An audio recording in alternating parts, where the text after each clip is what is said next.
Hello and welcome. আমি Piyasa US Minnesota থেকে।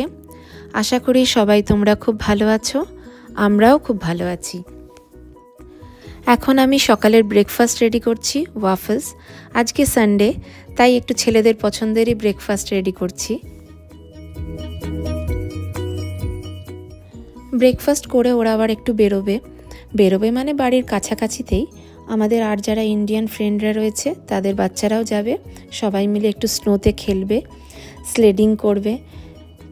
খুব শিগগিরই স্প্রিং চলে আসবে, তখন আবার স্নো গলে যাবে, তখন আর খেলা হবে না স্নোতে।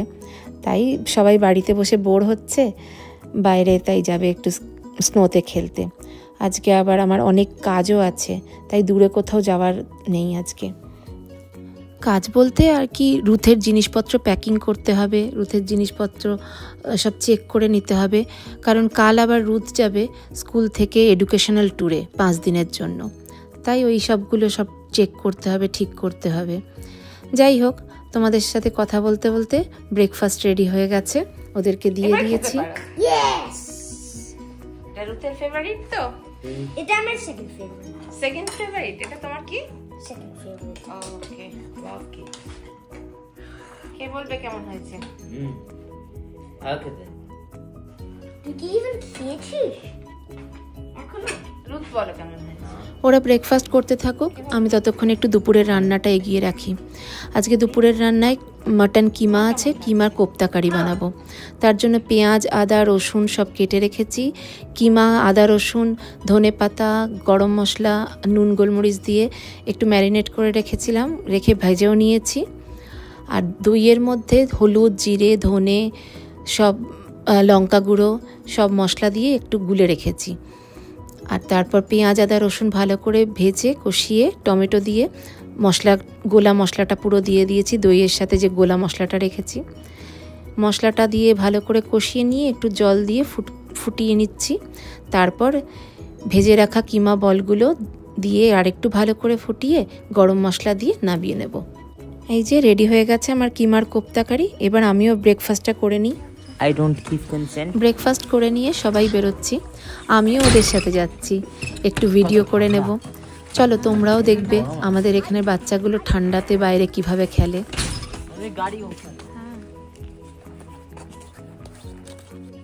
আমরা এখন যাচ্ছি স্প্ল্যাশ পার্কে, আমাদের বাড়ির কাছাকাছিতেই। সেখানে একটা পন্ড আছে, সেই পন্ডটা এখনও আইস হয়ে রয়েছে, সেখানেই ওরা স্লেড করবে, ওরা খুব মজা পায় ওটাতে। আজকের ওয়েদারটা আমাদের ফগি, তার মধ্যে গতকাল আবার স্নো পড়েছিল। এটা আমাদের ডাউনটাউনের রাস্তা, এখান থেকে একটু গিয়েই স্প্ল্যাশ পার্ক। ডাউনটাউনে আমাদের অনেক প্রয়োজনীয় দোকানপাট, bank, post office, public library, restaurant ডাউনটাউনের দিকে আছে। আর এই যে এসে গেছি স্প্ল্যাশ পার্ক। আচ্ছা, আর একটা কথা বলি, এই ব্লগটা আমার মাসখানেক আগের, কিছু এডিটিং বাকি ছিল। তারপর মিনিয়াপলিস গেছিলাম, রিতের চেস টুর্নামেন্ট, সেই সব ব্লগ এডিটিং করে পাঠিয়ে দিচ্ছিলাম। তো এই ব্লগটা আমার পেছনে পড়ে গেছিল, তাই আজকে বাকি এডিটিং কমপ্লিট করে পোস্ট করলাম।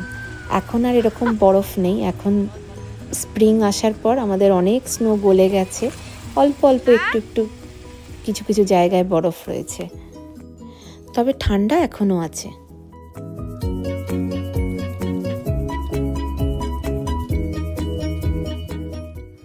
কাল স্নো পড়েছিল, গাছের ডালে ডালে পড়েছিল, আর মাইনাস থাকার জন্য স্নোগুলো জমে গিয়ে কিরম রোয়া রোয়া হয়ে রয়েছে গাছের ডালে।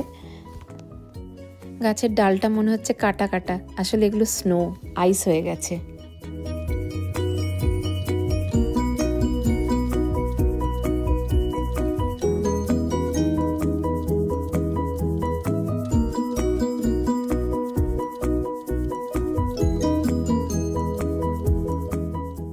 আর এটা হলো আমাদের স্প্ল্যাশ পার্ক।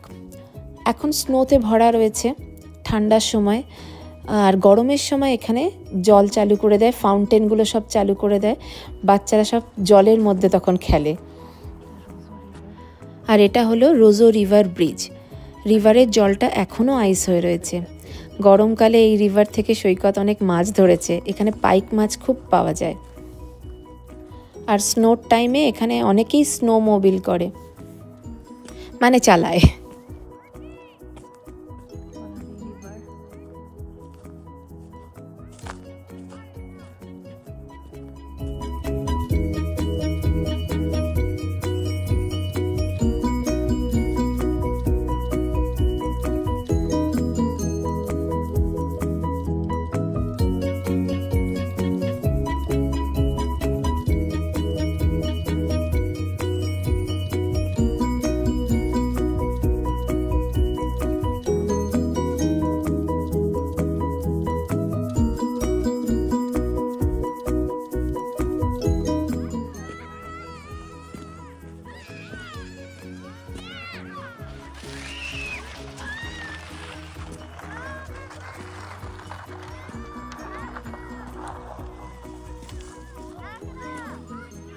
এই যে এখানে সব স্লেডিং করছে, জায়গাটা অনেকটা ঢাল রয়েছে, ওপর থেকে সব স্লেড করে নিচে গিয়ে পড়ছে, নিচে যেখানে পড়ছে সেটা অ্যাকচুয়ালি পন্ড, এখন সেটা পুরো আইস হয়ে শক্ত হয়ে রয়েছে, তাই ওদের বেশ মজা লাগে এরকম স্লেডিং করতে।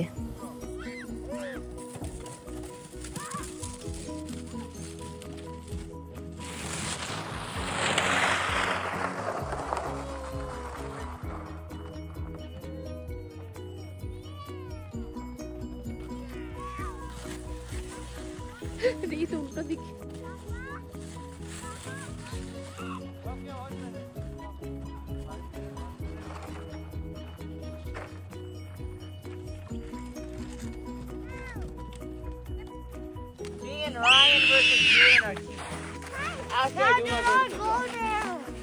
Okay, Ricky, I'm in your team. Ryan! Attack! Attack, Ryan! Ah! Got it! I got the vertical jumper. Ryan তোর পেছনে রেখে ছুটছে। Ryan is cooking you. রিত দেখে আস্তে। I'm gonna pass! Ryan, your team. বাচ্চাগুলো খুব মস্তি করেছে এতক্ষণ ধরে, প্রায় 1.5 ঘন্টা মতো এখানে ছিলাম। আমাদের ঠান্ডায় আর পারছি না, কিন্তু ওদের আর ঠান্ডা লাগছে না, এনার্জি কমছে না। স্লেডিং হয়ে গেছে, তখন আবার বরফ ছোড়াছুড়ি করে খেলা শুরু করে দিয়েছে।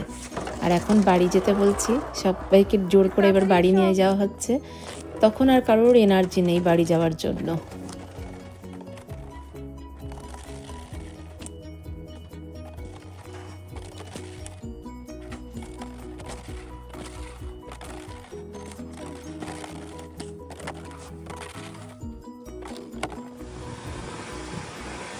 এখন হচ্ছে পরের দিন সকাল, আর এখন বাজে ভোর 5:15। আমরা সবাই মিলে রুথকে ড্রপ অফ করতে যাচ্ছি। ওই যে রুথ বসে রয়েছে, আর রিতের তো ঘুম এখনও ভাঙেনি, ও তো বুঝতেই পারছে না। বলেছিলাম তোমাদের রুথ 5 দিনের জন্য স্কুল থেকে এডুকেশনাল ট্যুরে যাচ্ছে। আজকে সোমবার 17ই মার্চ যাচ্ছে, আর শুক্রবার 21শে মার্চ ও ফিরছে। যে টাইম দিয়েছিল সেই টাইমের মধ্যেই আমরা পৌঁছে গেছি। 5:30-এ বলেছিল বাস দাঁড়িয়ে যাবে, আর ঠিক 6টায় বাস ছেড়ে দেবে।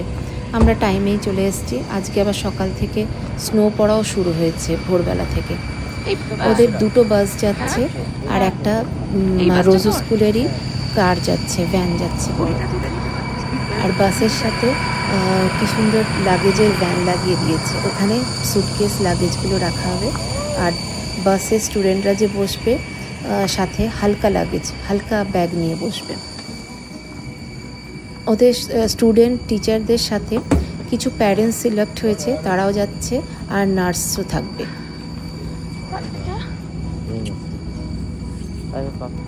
বাই বাই বেটা।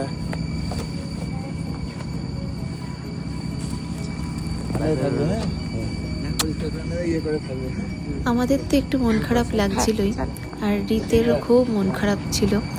সারাদিন কারোর সাথে কথা সেরম বলছিল না, একটু চুপচাপ ছিল।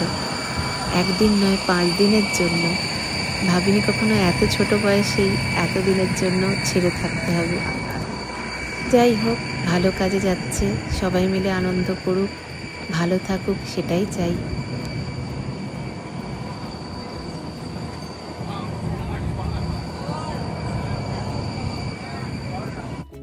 এক্ষুনি বাস ছাড়বে।